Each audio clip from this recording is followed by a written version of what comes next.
So we will start your journey to become a VA or an e-commerce VA with making funnels. So here is an intro to funnels.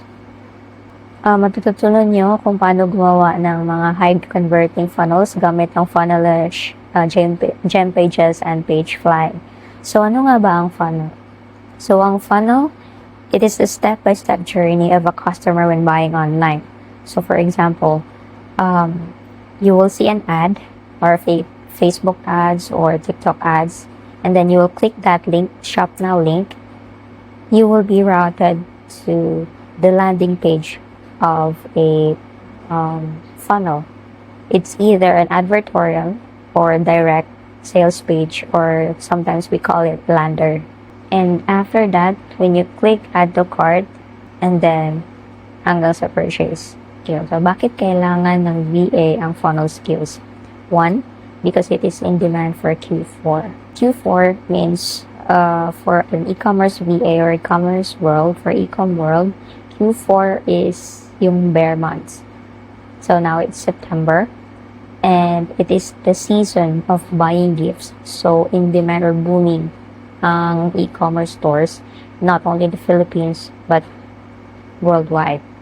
Number 2, pwede mo siyang gawing part-time or full-time. Number 3, mas malaki ang kitaan. Kasi, for example, you are like a customer service VA or data entry VA, mostly nagre-range lang sa $3 to $5.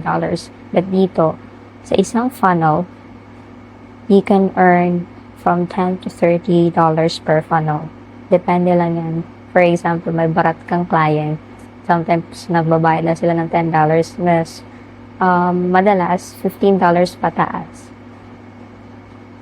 And here are the tools that you will use mostly if you're a funnel builder.